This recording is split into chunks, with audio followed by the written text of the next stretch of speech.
Hi hello welcome to my channel. ಈ ಒಂದು ಕತೆ ತುಂಬ ಇಂಟ್ರೆಸ್ಟಿಂಗ್ ಆಗಿದೆ. ಸ್ವಲ್ಪನೂ ಸ್ಕಿಪ್ ಮಾಡದೆ ನೋಡಿ. ಯಾರು ನನ್ನ ಅಮ್ಮ. ಪಪ್ಪ ಎಲ್ಲಿದೆಯಾ? ಬೇಗ ಬಾ ಪಪ್ಪ. ನಿನ್ನ ಮುಖ ನೋಡಿದೆ ನನಗೆ ಬೆಳಗ್ಗೆ ಆಗಲ್ಲ ಅಂತ ಗೊತ್ತು ತಾನೇ. ಮತ್ತೆ ಯಾಕೆ ಆ ಕೋಣೆಯಲ್ಲಿ ಹೋಗಿ ಕೂತಿದೀಯಾ?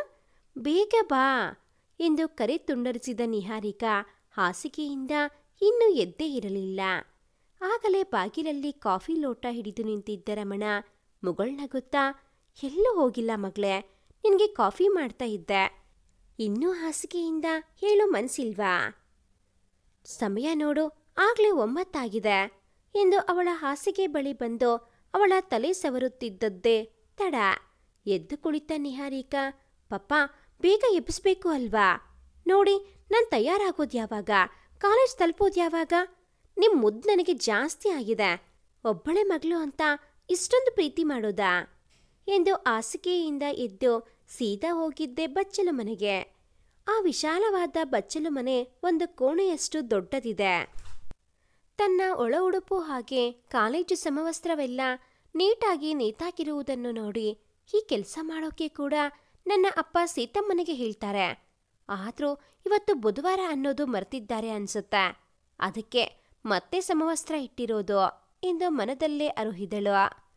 ತಯಾರಾಗಿ ಕೆಳಗೆ ಬಂದ ನಿಹಾರಿಕಾ, ಸೀತಮ್ಮ, ಇನ್ನೊಂದ್ಸಲ ನನ್ನ ಬಟ್ಟೆಯೆಲ್ಲ ನೀವು ಬಚ್ಚಲು ಮನೆಯಲ್ಲಿ ಇಡೋ ಅವಶ್ಯಕತೆ ಇಲ್ಲ. ಹಿಂಗೆ ಮಾಡಿದ್ರೆ ನಿಮ್ಮನ್ನ ಕೆಲಸದಿಂದ ತೆಗಿತೀನಿ ನೋಡಿ ಎಂದವಳು ಸೀತಮ್ಮನನ್ನು ನೋಡಿ ನಕ್ಕರೆ, ಸೀತಮ್ಮ ಮಾತ್ರ ಇದೇನು ಹೊಸ ವಿಷಯವೇನಲ್ಲ ಎಂಬಂತೆ ತಿಳಿ ನಗೆ ಬೀರಿದರು. ಸೀದಾ ಹೋಗಿ ಸೋಫಾದ ಮೇಲೆ ಕುಳಿತ ತನ್ನ ತಂದೆಯ ಹಿಂದಿನಿಂದ ಕೊರಳ ಸುತ್ತ ಕೈ ಬಳಸಿ, ನನಗೆ ಗೊತ್ತು ನೀವು ನನ್ನ ತುಂಬ ಪ್ರೀತಿಸ್ತೀರಾ ಅಂತ. ಆದರೆ ನನಗೆ ನನ್ನದೇ ಕೆಲವೊಂದು ಕೆಲಸ ಮಾಡ್ಕೊಳ್ಳೋಕ್ಕೆ ಬಿಡಿ. ಇಲ್ಲ ಅಂದರೆ ನಿಮ್ಮ ಮಗಳು ಏನು ಕಲಿದೆ ದಡ್ಡಿ ಆಗ್ತಾಳೆ. ಎಲ್ಲ ಹುಡುಗರು ಚಿಕ್ಕ ವಯಸ್ಸಲ್ಲಿ ಕಲಿಯೋದು ನಾನು ಹೀಗೆ ಕಲ್ತಿದ್ದೀನಿ. ಇತ್ತೀಚೆಗೆ ಅಷ್ಟೇ ಶೂ ಲೇಸ್ಗಳನ್ನು ಕಟ್ಟೋದು ಕಲ್ತಿರೋದು. ನನಗೆ 20 ವರ್ಷ ಆದರೂ ಒಂದು ಲೋಟ ಕಾಫಿ ಮಾಡೋಕ್ಕೆ ಬರಲ್ಲ. ಹೀಗೆ ಆದರೆ ನನ್ನ ಎಲ್ಲ ಆಡ್ಕೊಂಡು ನಗಾಡೋ ದಿನ ದೂರ ಇಲ್ಲ. ದೂರ ಇಲ್ಲ ಅನ್ನೋದು ಏನೋ, ನಮ್ಮ ಕಾಲೇಜಲ್ಲಿ ಆಗಲೇ ನನ್ನ ಗೆಳೆಯರೆಲ್ಲ ನಗ್ತಿದ್ದಾರೆ ಎಂದು ತನ್ನ ಎರಡೂ ಕೈ ಸೊಂಟದ ಮೇಲೆ ಇಡುತ್ತಾ ಮುಖ ಸಿಂಡರಿಸಿದ ನಿಹಾರಿಕಾಳನ್ನ ನೋಡಿ ಸೋಫಾದ ಮೇಲಿಂದ ಎದ್ದು ಆಕೆಗೆ ಎದುರು ಮುಖ ಮಾಡಿ, ನಿಲ್ಲುವ ರಮಣ ಸ್ವಲ್ಪ ಗಂಭೀರವಾಗಿ, ಯಾರ್ ಮಗಳಾ ನಿನ್ನ ನೋಡಿ ನಗೋರು ಎಂದದ್ದೇ ತಡ. ಮುಂದೆ ಆಗುವ ರಾಮಾಯಣ ತಪ್ಪಿಸುವ ಸಲುವಾಗಿ ಸುಮ್ಮನೆ ಗಪ್ಚುಪ್ ಆಗಿ ಕಾಲೇಜಿಗೆ ಕಾರಿನಲ್ಲಿ ಸಾಗಿದಳು. ಇತ್ತೀಚೆಗಷ್ಟೇ ಅಪ್ಪನೊಂದಿಗೆ ಹಠ ಮಾಡಿ ಡ್ರೈವಿಂಗ್ ಕಲಿತು ಒಬ್ಬಳೇ ಹೋಗಲು ಶುರು ಮಾಡಿದ್ದಳು. ಕಾಲೇಜಿನಲ್ಲಿ ಎಲ್ಲ ಕಡೆ ತನ್ನದೇ ಹವಾ ಹೊಂದಿರುವ ಹುಡುಗಿ ಸೋಲಿಲ್ಲದ ಸರದಾರಿಣಿ ಎಂದರೂ ತಪ್ಪಾಗದು. ಬುದ್ಧಿವಂತೆ ಹಾಗೂ ಚಾಣಾಕ್ಷಿ ಚತುರೆ. ಭಾಗವಹಿಸುವುದು ಕೇವಲ ತಾನು ಪರಿಣಿತೆ ಇರುವಂಥದ್ರಲ್ಲಿ ಮಾತ್ರ. ಆದರೆ ಮೊದಲನೇ ಬಾರಿ ಚಡಪಡಿಸಿದ್ದು, ತಾನು ಸೋಲುತ್ತೇನೆ ಎಂದೆನಿಸಿದ್ದು ಯಾವಾಗ? ಆಶುಭಾಷಣ ಸ್ಪರ್ಧೆಯಲ್ಲಿ ತಾಯಿ ಎಂಬ ಚೀಟಿ ಬಂದಿತ್ತೋ ಆ ದಿನ. ವಿಷಯ ತಾಯಿಯಾದರೂ ಈಕೆ ಹೇಳಿದ್ದು ಬರೀ ತನ್ನ ತಂದೆಯ ಬಗ್ಗೆನೇ. ನಾನು ಹುಟ್ಟಿದಾಗ ತಾಯಿ ಅಂದರೆ ಅಪ್ಪ ಅಂತಾನೆ ತಿಳಿದಿದ್ದೆ. ಸ್ವಲ್ಪ ಬುದ್ಧಿ ಬಂದಾಗ ಎಲ್ಲರೂ ಕೇಳೋರು, ನಿಮ್ಮ ತಾಯಿ ಯಾಕೆ ಪೋಷಕರ ದಿನಾಚರಣೆಗೆ ಬರಲ್ಲ ಅಂತ. ಆಗ ನಾನು ಕೇಳಿದ್ದು ತಾಯಿ ಅಂದರೆ ಯಾರು ಅಂತ. ಸಿಕ್ಕ ಉತ್ತರ, ಬೆಳಗ್ಗೆ ನಮಗೆ ಮುದ್ದು ಮಾಡಿ ಎಬ್ಬಿಸ್ತಾರೆ, ಬ್ರಷ್ ಮಾಡಿಸೋದು, ಸ್ನಾನ ಮಾಡಿಸಿ ತಿಂಡಿ ತಿನ್ನಿಸೋದು, ಎಲ್ಲ ಅಂದರೆ ಎಲ್ಲ ಕೆಲಸ ಮಾಡ್ತಾರೆ. ನಮಗೆ ಪಾಠ ಮಾಡೋದ್ರಿಂದ ಹಿಡಿದು ರಾತ್ರಿ ಕತೆ ಕೂಡ ಹೇಳ್ತಾರೆ, ಪ್ರತಿಯೊಂದು ಮಾಡ್ತಾರೆ ಎಂದಾಗ ನನಗೆ ತಾಯಿ ಇಲ್ಲ ಅನ್ನೋ ಯಾವ ಬೇಜಾರು ಅಥವಾ ವ್ಯತ್ಯಾಸ ಕಾಣಲಿಲ್ಲ. ಯಾಕಂದರೆ ನನ್ನ ತಂದೆಯೇ ತಾಯಿಯಾಗಿ ಎಲ್ಲ ಕರ್ತವ್ಯನೂ ಮಾಡ್ತಿದ್ರು. ಹಾಗೆ ಮಾಡ್ತಿದ್ದಾರೆ ಕೂಡ. ನಾನು ಯಾವತ್ತೂ ಅದು ಬೇಕು ಇದು ಬೇಕು ಅಂತ ಕೇಳೇ ಇಲ್ಲ. ಯಾಕಂದರೆ ಕೇಳೋಕ್ಕಿಂತ ಮುಂಚೆನೇ ಅದು ನನ್ನ ಹತ್ರ ಇರೋದು. ಪ್ರಪಂಚದಲ್ಲಿ ಅತ್ಯುತ್ತಮ ತಂದೆ ಯಾರು ಅಂದರೆ ನಾನು ನನ್ನ ತಂದೆಯೇ ತೋರಿಸೋದು. ನನ್ನ ತಂದೆಗೂ ಅಷ್ಟೇ ನಾನಂದರೆ ಅಷ್ಟೇ ಪ್ರೀತಿ. ಅವರೊಂದಿನಾನು ನನ್ನ ಬಿಟ್ಟಿಲ್ಲೇ ಇಲ್ಲ. ನನ್ನ papa best papa in the world. ನನ್ನ ಪ್ರೀತಿ ಯಾವಾಗಲೂ ನನ್ನ ಅಪ್ಪ ಆಗಿರ್ತಾರೆ. ಸಮಯ ಕಳೆದರೂ ಸವೆಯದೇ ಇರೋ ಪ್ರೀತಿ ಇದು ಎಂದವಳಿಗೆ ಮುಂದೆ ಹೇಳಲಾಗದೆ ಬಾಹುಗಳಾಗಿ ಕೆಳಗಿಳಿದ ನಿಹಾರಿಕಾ ತಕ್ಷಣ ಹೊರಟಿದ್ದು ತನ್ನ ತಂದೆಯನ್ನು ನೋಡಲು. ಜಗಮಗಿಸುವ ಹೊಸ ವರ್ಷದ ಹೊಸ ರಾತ್ರಿ. ಬಾರು ಪಬ್ಬು ಅಂತೆಲ್ಲ ಪಾರ್ಟಿ ಮುಗಿಸಿ ಕೆಲವರಿಗೆ ಕುಡಿಸಿ ತಾನು ಚೆನ್ನಾಗಿ ಕುಡಿದು ಮನೆಗೆ ಬಂದಿದ್ದು ತಡರಾತ್ರಿ ಹೆಚ್ಚು ಕಮ್ಮಿ 1 ಗಂಟೆಯ ಮೇಲಾಗಿತ್ತು. ಕೊಂಚ ಹೆಚ್ಚಾಗಿಯೇ ಕುಡಿದಿದ್ದ ರಮಣ. ಇದೇನು ಅವನಿಗೆ ಹೊಸದಲ್ಲ, ದಿನ ಇದೇ ಕತೆ. ಆದರೆ ಈ ದಿನ ಸ್ವಲ್ಪ ಜಾಸ್ತಿಯಾಗಿತ್ತು ಅಷ್ಟೇ. ಅವನ ಕಾರಿನ ಚಾಲಕ ಯಾವಾಗಲೂ ಅವನ ಜೊತೆಯೇ ಇರುತ್ತಿದ್ದ. ಕಾರಣ ಅವನು ಕೊಡುತ್ತಿದ್ದ ಹೆಚ್ಚಿನ ಹಣದ ಆಸೆಯಿಂದ ಅಷ್ಟೇ. ಮನೆ ಒಳಬಂದು ನಿಲ್ಲಲು ಶಕ್ತಿ ಇಲ್ಲದವನನ್ನು ಸಂಭಾಳಿಸಲು ಬಂದ ತನ್ನ ಕಾರಿನ ಚಾಲಕನನ್ನು ತಡೆದು ಸೀದಾ ಮೆಟ್ಟಿಲ ಕಡೆ ಮುಖ ಮಾಡಿದವನು ಕಷ್ಟಪಟ್ಟೆ ತನ್ನ ಕೋಣೆ ಸೇರಿದ್ದನು. ಕೋಣೆಯಲ್ಲಿ ಅವನ ಶೂ ಸದ್ದು ಕೇಳುತ್ತಲೇ ಸೋಫಾದ ಮೇಲೆ ಮಲಗಿದ್ದ ಆಕೆಗೆ ಎಚ್ಚರವಾಗಿ ಹೋಗಿತ್ತು. ಎದ್ದವಳೆ ಕಾಲು ತಡವರಿಸುತ್ತಿರುವ ರಮಣನನ್ನು ಸಂಭಾಳಿಸಲು ಪ್ರಯತ್ನಿಸುತ್ತಲೇ ನಿಮ್ಮ ಹತ್ರ ಮಾತಾಡಬೇಕು ಎಂದಳು. ಅವನ ಕೈಯನ್ನು ತನ್ನ ಹೆಗಲ ಮೇಲೆ ಹಾಕಿಕೊಂಡು ಮಂಚದ ಬಳಿ ಕರೆತರುವಾಗ, ನೀನೇ ಅಲ್ವಾ ನನ್ನ ಹೆಂಡತಿ? ಹೋ, ಏನಿವತ್ತು ಇಷ್ಟೊತ್ತನಕ ಎಚ್ಚರ ಇದೆಯಾ? ಓಹೋ, ಹೀಗೆ ಗೊತ್ತಾಯ್ತು. ಹೊಸ ವರ್ಷಕ್ಕೆ ಶುಭಾಶಯ ಹೇಳೋಕೆ ಅಲ್ವಾ? ನಂಗತ್ತು ಅದೇ ಅಂತ.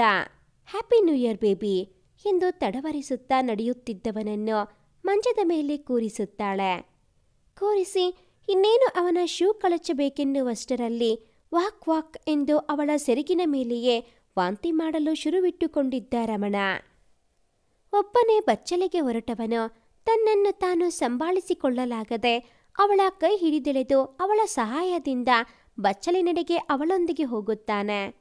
ಆಕೆ ಕೂಡ ಯಾವುದೇ ಅಸಡ್ಡೆ ತೋರಿಸದೆ ಅವನ ಬಾಯೆಲ್ಲ ತೊಳೆದು ಅಲ್ಲಲ್ಲಿ ಸಿಡಿದಿದ್ದ ಅವನ ಅಂಗಿ ಪ್ಯಾಂಟನ್ನು ಕೂಡ ಹೊರೆಸಿ ಹೋಗಿ ಬಟ್ಟೆ ಬದಲಾಯಿಸಿ ಎಂದು ತನ್ನ ಸೀರೆಯ ಮೇಲೆ ಸಿಡಿದಿದ್ದ ಅವನ ವಾಂತಿಯನ್ನು ಒರೆಸುತ್ತಾ ತನ್ನ ಸೆರಗನ್ನು ಹೆಗಲ ಮೇಲಿಂದ ಸರಿಸಿ ಅಲ್ಲಲ್ಲಿ ಸಿಡಿದಿದ್ದ ವಾಂತಿಯ ಕಲೆಯನ್ನು ಒರೆಸುತ್ತಿರಲು ಅಷ್ಟರಲ್ಲೇ ಹೇ ಹುಡುಗಿ ಎಂಬ ಸದ್ದಿಗೆ ಬೆದರಿ ಮೈ ನಡಗಿಸಿದ ಹುಡುಗಿ ಹಿಂದೆ ತಿರುಗಿದರೆ ಅಲ್ಲೇ ತುಂಬ ಸನಿಹದಲ್ಲೇ ನಿಂತಿದ್ದ ರಮಣನನ್ನು ನೋಡಿ ಗಾಬರಿಯಿಂದ ಮಾತು ಹೊರಬರಲು ತಡವರಿಸುತ್ತಿದ್ದಂತೆ ಅವಳ ಮೈಯನ್ನು ತನ್ನ ಬಾಹುಬಂಧನದಿಂದ ಉಸಿರುಗಟ್ಟಿಸುವ ಯತ್ನ ಅವನದು.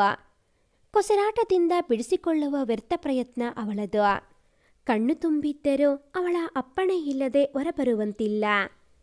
ಇತ್ತ ರಮಣ ಮಾತ್ರ ನಶೆಯಲ್ಲಿ ಅವಳ ಮುಖದ ತುಂಬ ಮುತ್ತಿನ ಮಳೆಗರೆದು ಅರ್ಧ ಬಿಚ್ಚಿದ ಸೀರೆಯ ತುದಿ ಹಿಡಿದು ಹಿಡಿದು ಪೂರ್ತಿ ಬಿಚ್ಚಿದವನು ಅವಳ ಅರೆನಗ್ನ ದೇಹ ಸಿರಿಯ ನೋಡುತ್ತಾ ಆಕೆಯ ಕಿವಿಯಲ್ಲಿ, ಮನೆಯಲ್ಲಿ ಚಿನ್ನದ ಗಣಿ ಇಟ್ಕೊಂಡು ಹೋಗಿ ಹೋಗಿ ನಾನು ಬಂಗಾರದ ಅಂಗಡಿಯನ್ನ ಹರಿಸ್ತಿದ್ದೀನಿ, ಯಾವುದೇ ತಡವರಿಕೆ ಇಲ್ಲದೆ ಹೇಳಿ ಇನ್ನೂ ಕೊಂಚ ಬಾಗಿ ಅವಳ ಕಿವಿ ಕಚ್ಚಿ ತನ್ನ ತೋಳಿನಲ್ಲಿ ಅವಳನ್ನು ತೆಗೆದುಕೊಂಡವ. ಹಾಸಿಗೆ ಮೇಲೆ ಮಲಗಿಸಿದವನು ಅವಳ ಕಣ್ಣು ನೋಡುವಷ್ಟು ಸಾವಧಾನ ಅವನಲ್ಲಿರಲಿಲ್ಲ. ನೋಡಿದ್ದರೆ ಕಡೆ ಪಕ್ಷ ಅವಳ ನಿರಾಕರಣೆಯ ಸುಳಿವಾದರೂ ಸಿಗುತ್ತಿತ್ತೇನೋ. ಆದರೆ ಪೂರ್ತಿ ಅವಳನ್ನು ಅನುಭವಿಸುವ ಆತುರ ಅವನಿಗೆ. ಬೊಂಬೆಯಂತಿದ್ದ ಹುಡುಗಿ ಅಂದು ನಿಜವಾದ ಬೊಂಬೆಯಂತೆ ಸಾಬೀತುಪಡಿಸಿದ್ದಳು. ಅವನಲ್ಲಿ ಪೂರ್ತಿಯಾಗಿ ಕರಗಿದವಳು, ತನ್ನ ಕಣ್ಣೀರನ್ನು ಕಣ್ಣಲ್ಲೇ ಕರಗಿಸಿದವಳು, ಮೊದಲೇ ಹೇಳಬೇಕೆಂದುಕೊಂಡಿದ್ದ ಎಲ್ಲ ಮಾತುಗಳು ಅಂದು ಮೌನವೆಂಬ ಬೆಂಕಿಯಲ್ಲಿ ಕರಗಿಸಿದ್ದಳು. ಅದೇ ಯೋಚನೆಯಲ್ಲಿ ಆರಾಮ ಚೀರಿನಲ್ಲಿ ಮೈಮರೆತ ರಮಣನನ್ನು ಎಚ್ಚರಿಸಿದ್ದು ಪಪ್ಪ ಎಂಬ ನಿಹಾರಿಕಾಳ ದನಿ.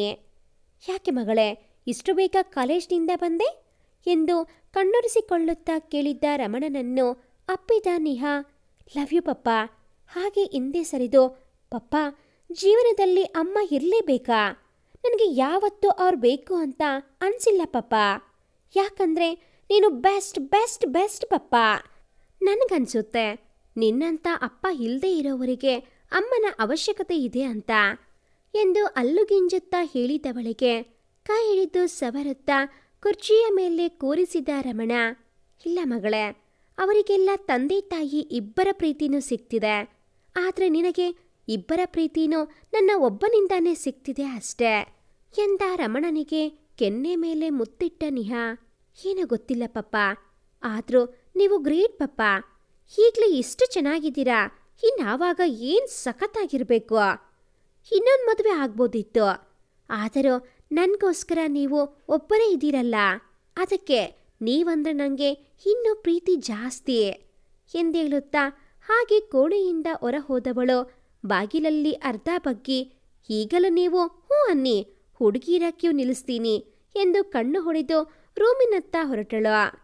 ಇತ್ತ ನಗುತ್ತಾ ಹಣೆ ನೀವಿಕೊಳ್ಳುತ್ತಾ, ತರ್ಲೆ ಹುಡುಗಿ ಎಂದು ನಿಧಾನವಾಗಿ ಉಸರಿದ ರಮಣ. ಅಪ್ಪ ಮಗಳದೇ ಒಂದು ಪ್ರಪಂಚ.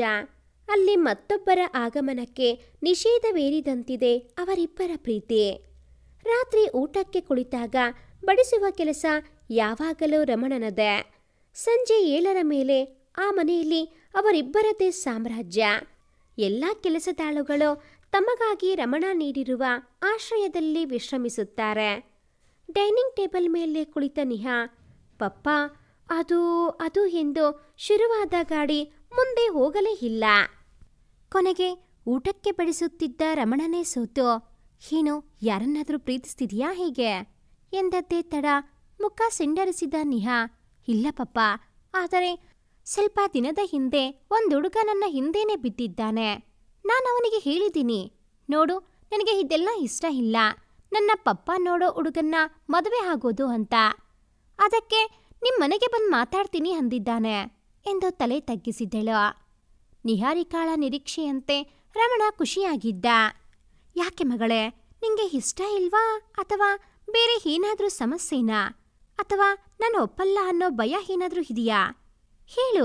ನಿನ್ನಿಷ್ಟದ ವಿರುದ್ಧ ನಾನು ಹೋಗಲ್ಲ ಎಂದವನಿಗೆ, ಇಲ್ಲ ಪಪ್ಪ, ನನಗೆ ನಿಮ್ಮನ್ನ ಬಿಟ್ಟು ಹೋಗೋ ಇಷ್ಟ ಇಲ್ಲ. ನಮ್ಮ ಮನೆ ಅಳಿಯ ಆಗೋ ಅಂತ ಹುಡುಗ ಬೇಕು. ಅಂಥವರನ್ನ ಹುಡುಕಿ ಬಪ್ಪ. ಇವನು ಮುಂದಿನ ವರ್ಷ ವಿದೇಶಕ್ಕೆ ಹೋಗ್ತಾನೆ. ನನಗೆ ಕ್ಯಾಂಪಸ್ ಇಂಟರ್ವ್ಯೂ ಅಲ್ಲಿ ಕೆಲಸ ಸಿಕ್ಕಿದೆ ಅಂತಿದ್ದಾನೆ.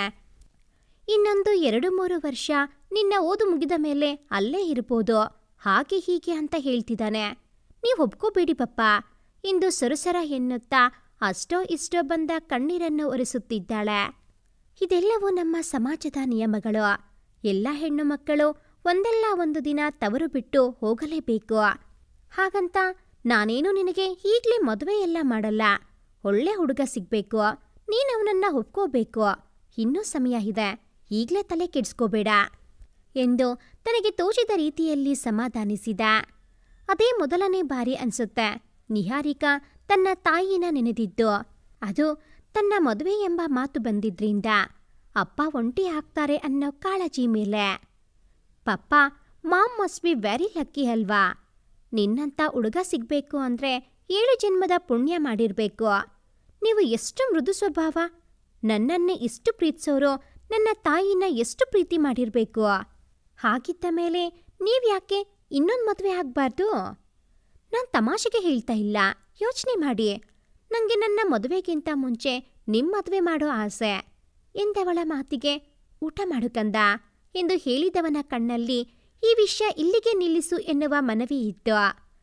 ಕಾಲೇಜು ಮುಗಿಸಿ ಮನೆಗೆ ಬಂದ ನಿಹಾ ಎಂದಿನಂತೆ ಪಪ್ಪ ಪಪ್ಪ ಪಪ್ಪ ಎಂದು ಬಂದಿದ್ದಳು. ಇವತ್ತು ನಿಮ್ಮ ಪಪ್ಪ ಮನೆಯಲ್ಲಿ ಇಲ್ಲ ಪುಟ್ಟಿ, ಎಲ್ಲೋ ಹೊರಗೆ ಕೆಲಸ ಇದೆ ಅಂತ ಹೋಗಿದ್ದಾರೆ ಎಂದು ಉತ್ತರಿಸಿದ್ದು ಸೀತಮ್ಮ. ತನ್ನ ಬ್ಯಾಗನ್ನು ಸೋಫಾದ ಮೇಲೆ ಎಸೆದ ನಿಹಾರಿಕಾ ಸಪ್ಪೆ ಮುಖ ಮಾಡಿಕೊಂಡು, ಅಲ್ಲ ಸೀತಮ್ಮ, ನಮ್ಮ ಪಪ್ಪ ಯಾವಾಗ್ಲೂ ಹೀಗೇನಾ? ಕೋಪನೇ ಬರಲ್ವಾ? ನೀವೇನು ಅಡುಗೆಗೆ ಉಪ್ಪು ಖಾರ ಹಾಕ್ತಿರೋ ಇಲ್ವೋ? ನಾನೆಲ್ಲ ಹಾಕ್ತೀನಿ, ಆದರೆ ಮಗಳು ಅನ್ನೋ ಸಕ್ಕರೆ ಬೊಂಬೆ ಮುಂದೆ ನಾನು ಹಾಕೋ ಉಪ್ಪು ಹುಳಿ ಖಾರ ಎಲ್ಲ ಸಪ್ಪೆ ಆಗುತ್ತೆ. ಸೀತಮ್ಮ, ನಿಮ್ಮ ಕಡೆ ಯಾವುದಾದ್ರೂ ಹುಡುಗಿ ಇದ್ರೆ ಹೇಳಿ. ಯಾರಿಗೆ ಪುಟ್ಟಿ? ಇನ್ಯಾರಿಗೆ ಕೇಳ್ತೀನಿ? ನನಗೆ ಇರೋದೇ ಪಪ್ಪ ಒಬ್ಬರು, ಅವರಿಗೆ. ಹುಡುಗಿ ಮಾತ್ರ ನಮ್ಮ ಪಪ್ಪನ ಥರ ಒಳ್ಳೆಯವರಾಗಿರಬೇಕು. ನಿಮ್ಮ ಅಪ್ಪ ಈಗ ಮದುವೆ ಆಗ್ತಾರಾ? ಒಪ್ಪಲ್ಲ ಬಿಡು. ಯಾಕೆ ಈ ಥರ ಹೇಳ್ತೀಯ ಸೀತಮ್ಮ? ನಮ್ಮ ಪಪ್ಪ ಇನ್ನೂ ಒಳ್ಳೆ ಹೀರೋ ಥರ ಇದ್ದಾರೆ. ಅದೇ ಅವರು ವಿದೇಶದಿಂದ ಬಂದಾಗ ತೆಗೆಸ್ಕೊಂಡಿರೋ ಫೋಟೋ ಇದೆಯಲ್ಲ, ಕೊಸಾಕಿ ನಿಂಜಾ 300 ಬೈಕ್ ಮೇಲೆ ಕೂತಿರೋದು. ಈಗಲೂ ಆ ಸೆಡ್ಡಲ್ಲಿ ಇದೆಯಲ್ಲ ಆ ಬೈಕ್ ಮೇಲೆ ಕೂತು ತೆಗೆಸ್ಕೊಂಡಿರೋ ಫೋಟೋ.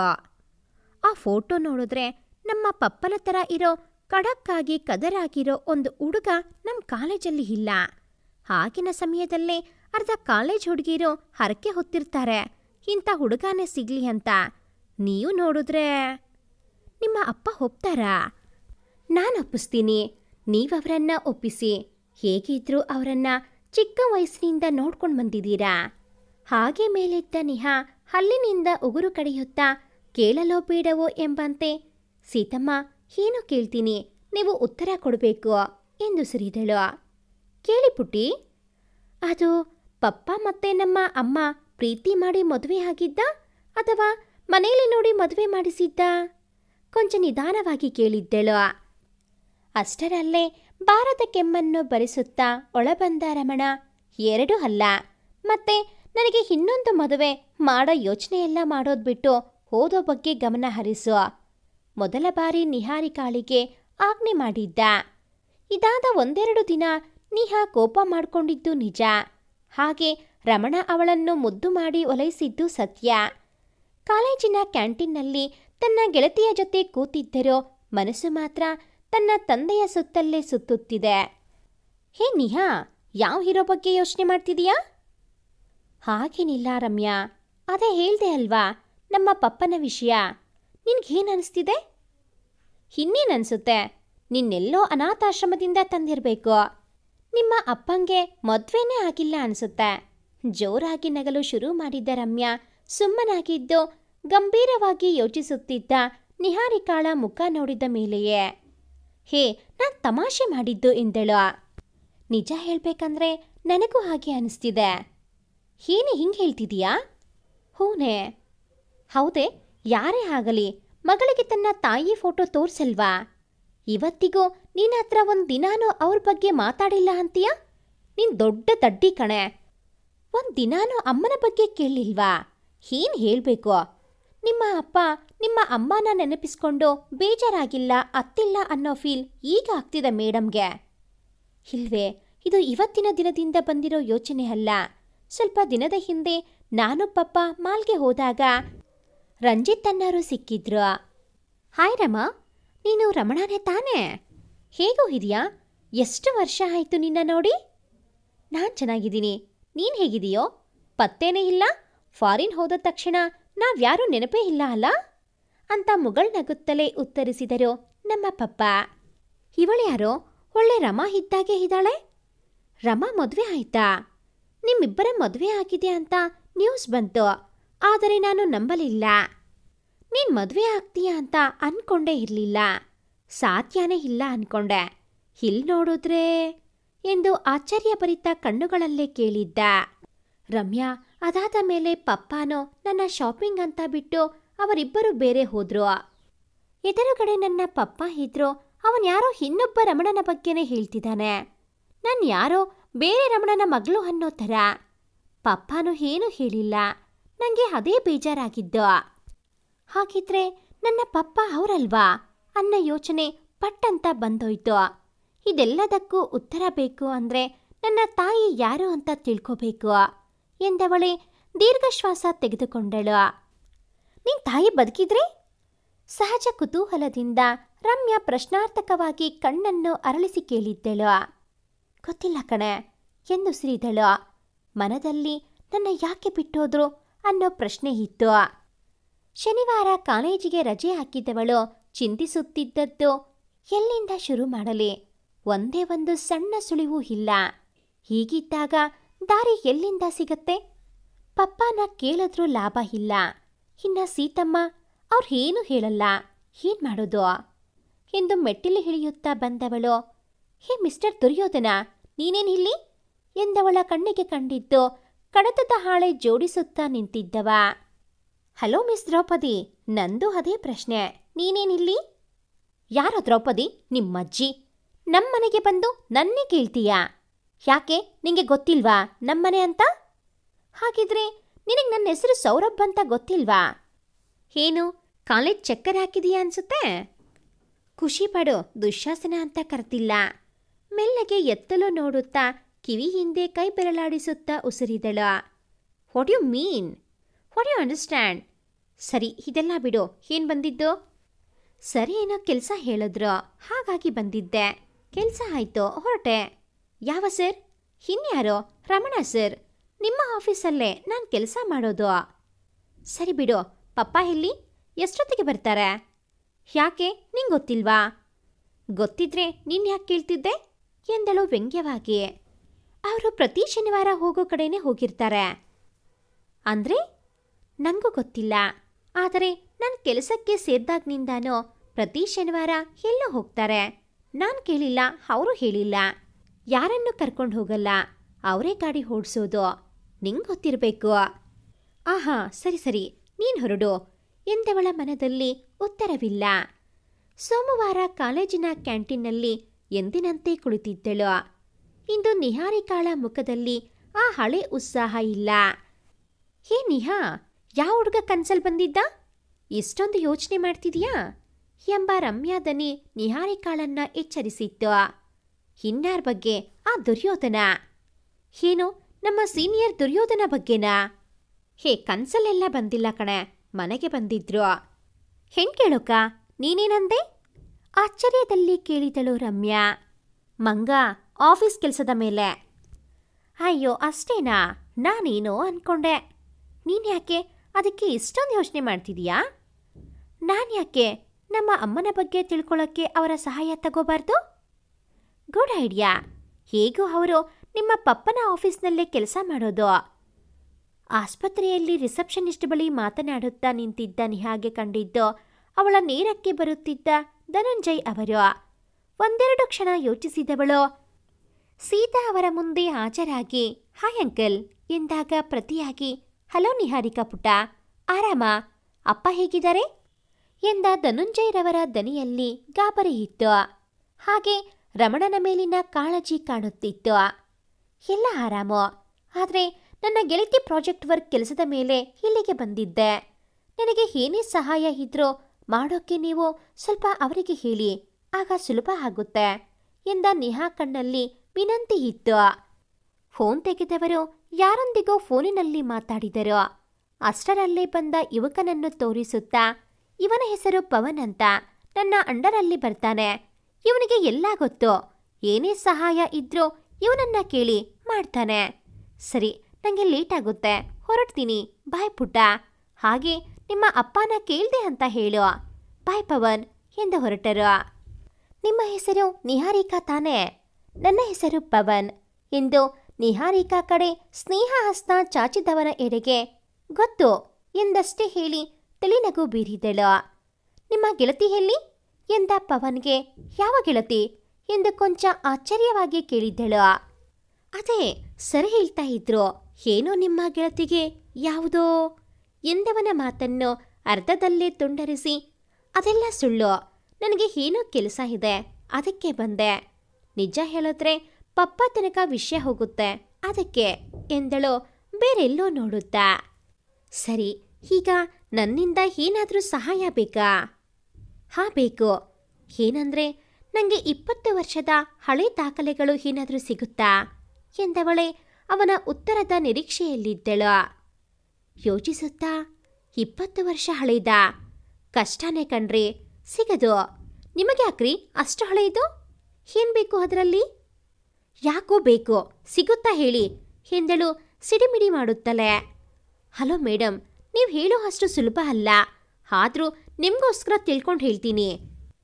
ಒಂದು 7-8 ವರ್ಷದಾಗಿದ್ರೆ ಸಿಸ್ಟಮಲ್ಲಿ ಸಿಗೋದು.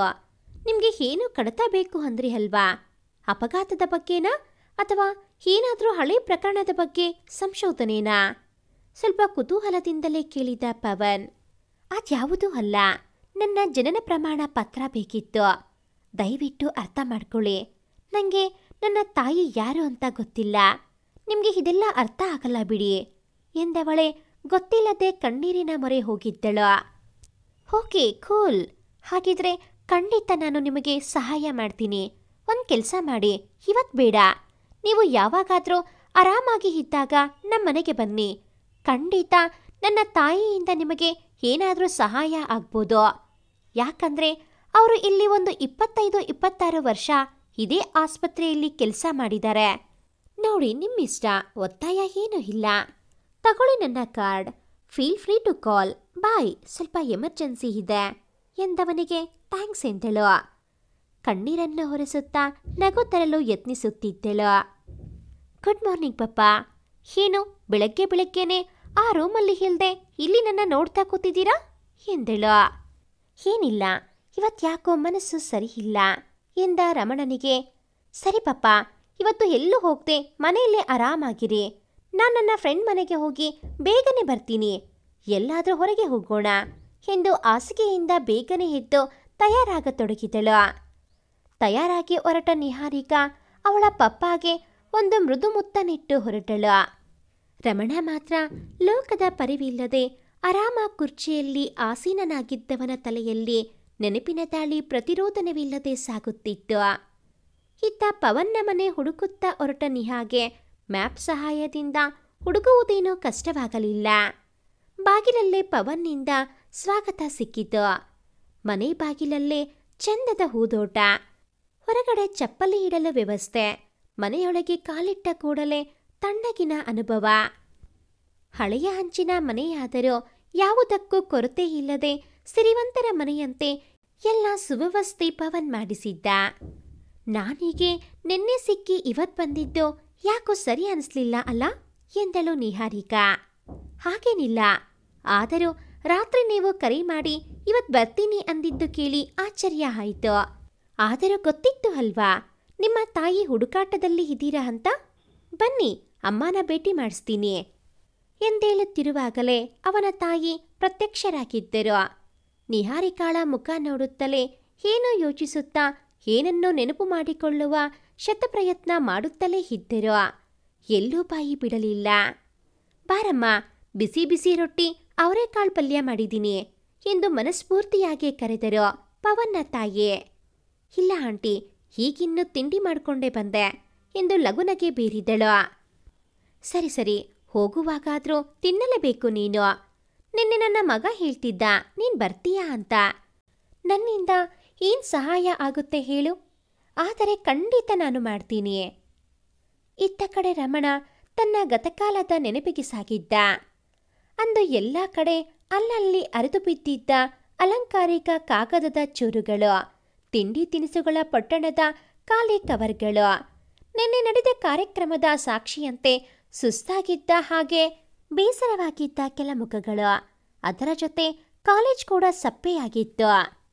ಆದರೆ ಆಕೆಯ ಆಗಮನ ಎಲ್ಲರಲ್ಲೂ ಖುಷಿ ಮೂಡಿಸಿ ಅವಳ ಸುತ್ತವೇ ಅಲೆವಂತೆ ಮಾಡಿತು.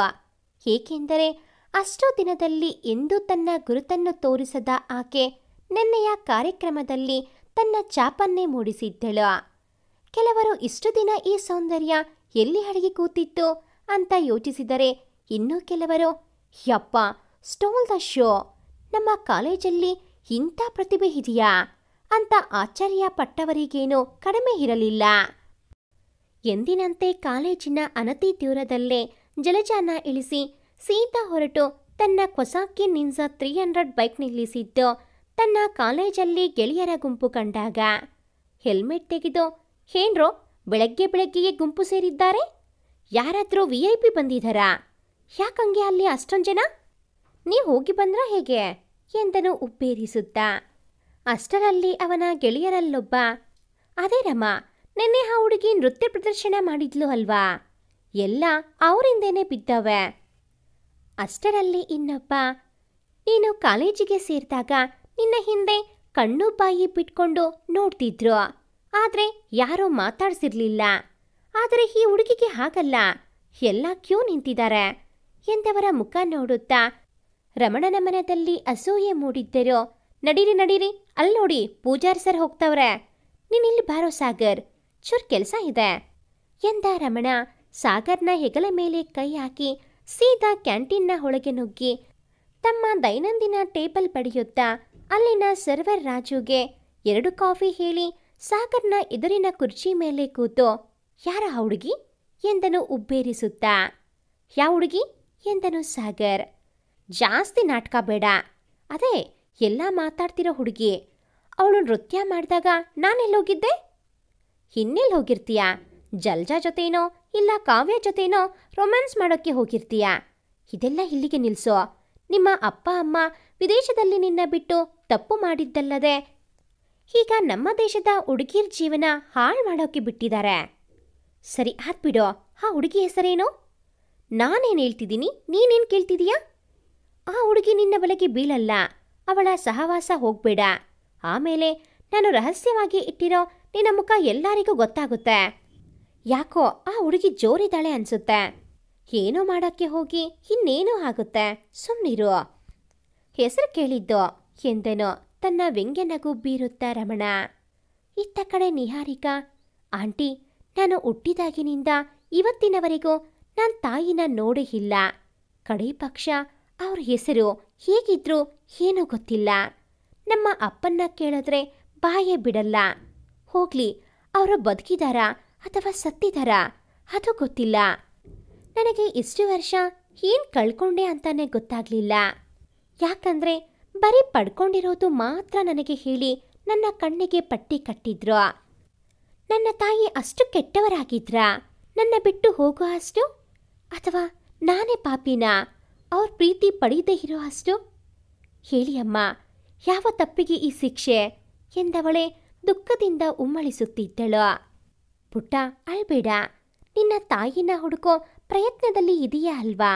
ಖಂಡಿತ ಸಿಗ್ತಾರೆ. ಅವರು ನಿನಗಾಗಿ ಹಂಬಲಿಸುತ್ತಾ ಇರಬಹುದು ಅಲ್ವಾ? ಅಥವಾ ಅವರು ಇದಾರೋ ಇಲ್ಲೋ ಗೊತ್ತಿಲ್ಲ. ಹೇಳು, ನಾನು ಏನ್ ಮಾಡಲಿ? ನಿನ್ನ ತಾಯಿನ ಹುಡುಕೋ ಪ್ರಯತ್ನದಲ್ಲಿ ನಾನು ನಿನ್ನ ಜೊತೆ ನಿಲ್ತೀನಿ. ಹೇಳು ಎಂದು ನಿಹಾರಿಕಾಳನ್ನು ತನ್ನ ತೆಕ್ಕೆಯಲ್ಲಿ ತೆಗೆದುಕೊಂಡು ಸಮಾಧಾನಿಸಿದರು. ಅದರಿಂದ ನಿಧಾನವಾಗಿ ಆಚೆ ಬಂದ ನಿಹಾರಿಕಾ ತನ್ನನ್ನು ತಾನು ಸಂಭಾಳಿಸಿಕೊಂಡು, ಜಾಸ್ತಿ ಏನೋ ನಿಮ್ಮ ಹತ್ರ ನಿರೀಕ್ಷೆ ಇಲ್ಲ ಆಂಟಿ. ಮುಂದಿನ ತಿಂಗಳು ನನಗೆ 20 ವರ್ಷ ಆಗತ್ತೆ. ಅದೇ 20 ವರ್ಷದ ಹಿಂದೆ ನೀವು ಕೆಲಸ ಮಾಡ್ತಿದ್ದ ಆಸ್ಪತ್ರೆಯಲ್ಲೇ ನಾನು ಹುಟ್ಟಿದ್ದು. ಇದೊಂದೇ ನನಗೆ ಗೊತ್ತಿರೋದು. ಆಗ ಅಲ್ಲಿ ಜಾಸ್ತಿ ಜನ ಏನು ಕೆಲಸ ಮಾಡ್ತಿರ್ಲಿಲ್ಲ. ನನ್ನ ತಾಯಿ ಬಗ್ಗೆ ನಿಮಗೆ ಏನಾದರೂ ಗೊತ್ತಿದ್ರೆ ದಯವಿಟ್ಟು ಹೇಳಿ. 1 ನಿಮಿಷ ಎಂದವಳೆ ತನ್ನ ಜೇಬಲ್ಲಿದ್ದ ಫೋನ್ಗಾಗಿ ತಡಕಾಡಿ ನಿನ್ನೆಯೇ ನೋಡಿಟ್ಟಿದ್ದ ಚಿತ್ರಗಳನ್ನು ತೋರಿಸುತ್ತಾ, ಇವೆ ನಮ್ಮ ಅಪ್ಪ, ಹಾಗೆ ಇದು ನೋಡಿ, ನಾನು ಹುಟ್ಟಿ ಸ್ವಲ್ಪ ದಿನ ಆದ ಮೇಲೆ ತೆಗ್ಸಿರೋ ಚಿತ್ರ ಇವು ಎಂದವಳ ಕೈಯಲ್ಲಿದ್ದ ಫೋನ್ ತೆಗೆದುಕೊಂಡು ಹಿಂದೆ ಸರಿಸಿದ್ದ ರಮಣನ ಫೋಟೋವನ್ನ ಗಮನಿಸಲು ಶುರು ಮಾಡಿದವರು, ನೀನ್ ಇವರ ಮಗಳಾ ಎಂದು ಮತ್ತೆ ಮತ್ತೆ ಅದೇ ಚಿತ್ರವನ್ನೇ ಪರೀಕ್ಷಿಸುತ್ತಿದ್ದರು. ಹಾ ಆಂಟಿ, ಇವರೇ ನಮ್ಮ ಅಪ್ಪ. ನಿಮಗೇನಾದ್ರೂ ಗೊತ್ತಾ ಇವರ ಬಗ್ಗೆ ಎಂದವಳ ಕಣ್ಣಲ್ಲಿ ಸಕಾರಾತ್ಮಕ ಉತ್ತರದ ನಿರೀಕ್ಷೆ ಇತ್ತು. ಇವರ ಹೆಸರು? ನೆನಪಿನ ಬುತ್ತಿಗೆ ಕೆಲಸ ಕೊಟ್ಟವರ ತಡೆ ಹಿಡಿಯುವಂತೆ ರಮಣ ಎಂದು ತುಸು ಜೋರಾಗಿಯೇ ನಿಹಾರಿಕಾ ಹೇಳಿದ್ದಳು. ರಮಣ ರಾಜಾರಾಮ್ ಅವರ ಮಗ ತಾನೇ? ನನಗೆ ಅವರು ಯಾರೂ ಗೊತ್ತಿಲ್ಲ.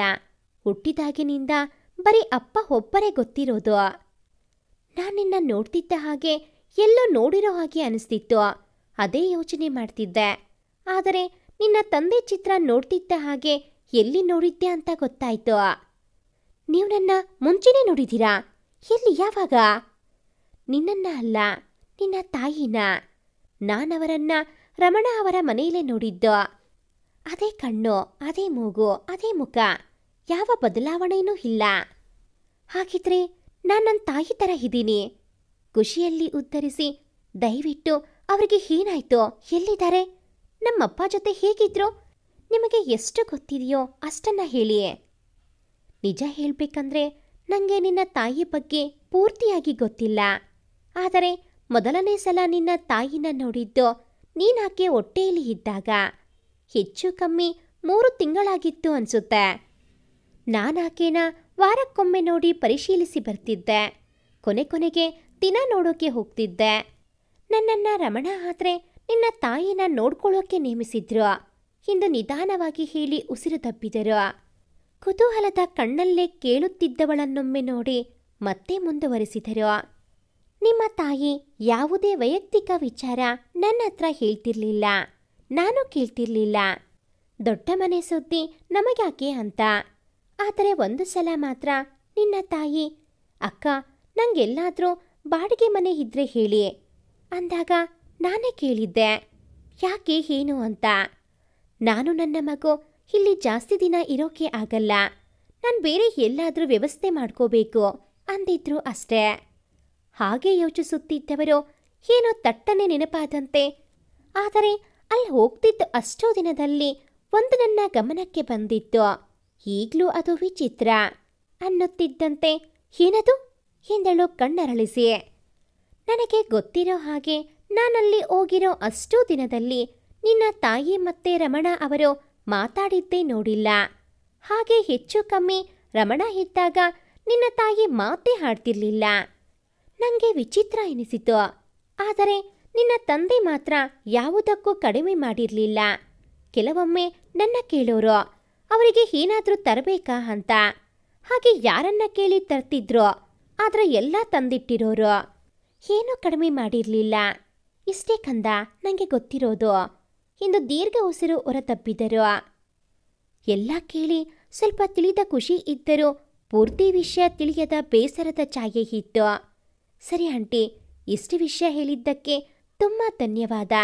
ನಿಮ್ಮ ಸಹಾಯ ಯಾವತ್ತೂ ಮರೆಯಲ್ಲ ಎಂದು ಎದ್ದು ಹೊರಟವಳು ಏನೋ ನೆನಪಾದಂತೆ, ಆಂಟಿ ನನ್ನ ತಾಯಿ ಹೆಸರು ಎಂದಳು.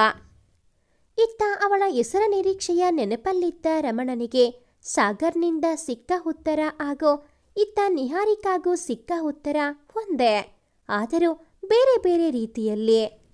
ರಮಣನಿಗೆ ಸಿಕ್ಕ ಉತ್ತರ, ನಿನ್ನ ಹೆಸರು ಅವಳ ಹೆಸರು ಒಂದೇ. ರಮ ಕಣೋ, ಅವಳ ಹೆಸರು ಅಂದ್ರೆ ರಮಣಿ ಅಂತ, ಆದರೆ ಎಲ್ಲರೂ ಕರೆಯೋದು ರಮ ಅಂತಾನೆ ಎಂದು ಸಾಗರ್ ಹೇಳಿ ನಕ್ಕಿದ್ದ. ನಿನ್ನ ತಾಯಿ ಹೆಸರು ಆರಾಮಾಗಿ ನೆನಪಿರುತ್ತೆ, ಯಾಕಂದ್ರೆ ನಿನ್ನ ತಂದೆ ಹೆಸರು ರಮಣ, ಆದರೆ ನಿನ್ನ ತಾಯಿ ಹೆಸರು ರಮಣಿ. ಹಾಗಾಗಿ ಇತ್ತ ಆರಾಮ ಕುರ್ಚಿಯಲ್ಲಿ ಕುಳಿತಿದ್ದವನು ಆಕೆಯ ಹೆಸರಿನ ನೆಪದಿಂದ ಇಹಕ್ಕೆ ಬಂದಿದ್ದವನ ಬಾಯಲ್ಲಿ ರಮಣಿ ರಮಣಿ ಎನ್ನುವ ಸುದ್ದಿಯೊಂದೇ. ಇತ್ತ ನಿಹಾರಿಕಾ ಪವನ್ನ ತಾಯಿಯ ಒತ್ತಾಯದ ಮೇರೆಗೆ ಒಂದು ರೊಟ್ಟಿ ತಿಂದು ಪವನ್ನಿಗೆ ತನಗೆ ತೋಚಿದ ರೀತಿಯಿಂದೆಲ್ಲ ಧನ್ಯವಾದ ಸಮರ್ಪಿಸಿ ಬಂದಿದ್ದಳು. ಇಷ್ಟಕ್ಕೂ ನಿಹಾರಿಕಾ ಯಾರ ಮಗಳು? ಯಾಕೆ ಇಷ್ಟು ವರ್ಷ ಆದರೂ ನಿಹಾರಿಕಾಳಿಗೆ ತನ್ನ ತಾಯಿ ಯಾರೆಂದು ಗೊತ್ತಿಲ್ಲ? ಇಷ್ಟಕ್ಕೂ ಅವರ ತಾಯಿ ಇದ್ದಾರಾ ಇಲ್ಲವಾ? ಕಾಯ್ದು ನಿರೀಕ್ಷಿಸಿ. ಭಾಗ 2 ಮುಂದುವರಿಯುತ್ತದೆ. ಭಾಗ 2ರ ನೋಟಿಫಿಕೇಶನ್ಸ್ ನಿಮಗೆ ಬರಬೇಕು ಅಂತ ಅಂದರೆ ಈ ಕೂಡಲೇ ಈ ಚಾನಲ್ಗೆ ಸಬ್ಸ್ಕ್ರೈಬ್ ಆಗಿ. ಹಾಗೆಯೇ ಈ ಒಂದು ಕತೆ ನಿಮಗೆ ಇಷ್ಟ ಆಗಿದ್ದಲ್ಲಿ ಪ್ಲೀಸ್ ಲೈಕ್ ಮಾಡಿ, ಶೇರ್ ಮಾಡಿ, ಹಾಗೆಯೇ ಕಾಮೆಂಟ್ ಮಾಡೋದನ್ನು ಮರಿಬೇಡಿ. Thanks for watching this video.